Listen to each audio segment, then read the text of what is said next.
Welcome to History 112, Lecture 34, The End of the War in Europe. For the United States, the war is initially fought in the Atlantic, and early on, the United States and Britain are not going to have enough vessels to form adequate convoys, which is going to mean that supply ships traveling across the Atlantic are going to be subject to attacks by U-boats, which are going to at times fight in large groups known as wolf packs. And in a few months, 360 American ships are going to be sunk, but only 8 U-boats during that time period. However, U.S. shipyards are going to produce ships that are larger and better, and they're also going to build strong convoys, and they're going to be able to provide air escorts as well. Now, once the German Enigma code is broken and we're able to read their coded messages, German U-boats are going to have an increasingly hard time avoiding detection, and the Battle of the Atlantic is going to turn in favor of the Allies. For the United States, securing supply lines to Britain and the Soviet Union was a high priority in order to make sure those allies had what they need. Now, once that's done, the next place America looks is North Africa. Now, Italy had invaded Egypt in 1940, and by 1942, the Italians are going to be asking Germany for help, and they're going to send the Africa Corps. Now, the leader of the Africa Corps is a man named Rommel. He's one of the best generals of World War II and wins a lot of impressive victories, but he's ultimately going to be plagued by supply shortages. Now, what is important for Germany in this campaign is that they're dependent on Romanian oil and synthetic oil. And if Egypt falls, this is going to not only cut Britain off from Middle Eastern oil, it's going to give Germany access to that valuable resource as well. So the British are going to pour a lot into stopping them. And in 1942, towards the end of the year, they're going to be able to do so. Now, importantly for the United States, this is a major area of concern. So the United States is going to also land troops in North Africa in about a month later, November 1942. And what happens is the British forces are to the east of the German forces, where the United States is to the west, and the two sides are going to come at Rommel and ultimately put enough pressure on it that's going to force Germany out of North Africa by May of 1943. Now, while the United States is becoming involved in the Atlantic and in North Africa, some other important things are happening back in Europe.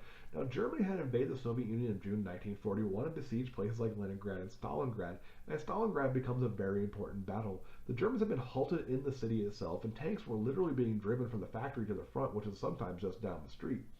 The Soviets were using a tactic of hugging the enemy in a street-to-street and sometimes room-to-room fight, and they're going to keep drawing Germans in until a massive counterattack can be launched. And what happens is the German army becomes surrounded and forced to surrender after they sustain massive casualties. Only about 6,000 of the 1 million German soldiers who fought in Stalingrad are going to live to return to Germany after the war. Now, the effect of this battle, importantly, is to devastate the city, to the point where the city looks like it should be utterly uninhabitable. But importantly, all throughout this battle, civilians are still living and working and keeping these factories operational.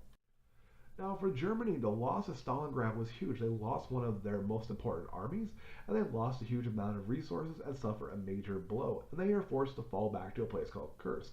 And the Battle of Kursk happens the following summer, which further devastates the German army, and they're on the defensive for the rest of the war and being steadily pushed back towards Berlin. And by 1944, most of Eastern Europe is under Soviet control.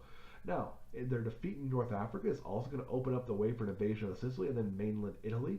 And once that happens, Italians change sides and overthrow Benito Mussolini.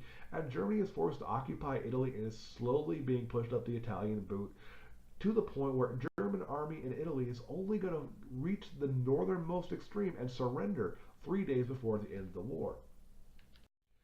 Now, by 1944, Germany is in a very bad position. They're suffering huge amounts of pressure on the Eastern Front from the Soviets. They're being forced to pour large amounts of resources in Italy in an attempt to hang on to that.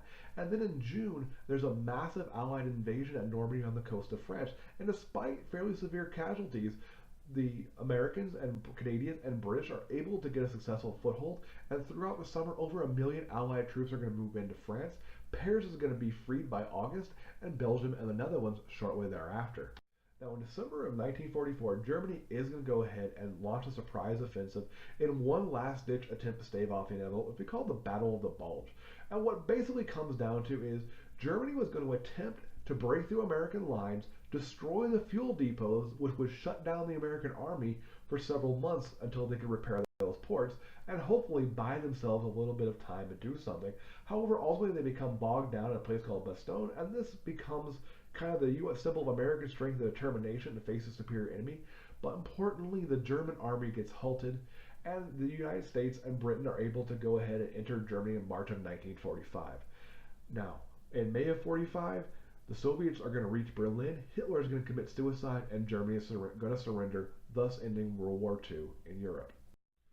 So what's the big idea here? Well, for the United States, the war is first and foremost about establishing secure supply lines to make sure that their allies can keep going.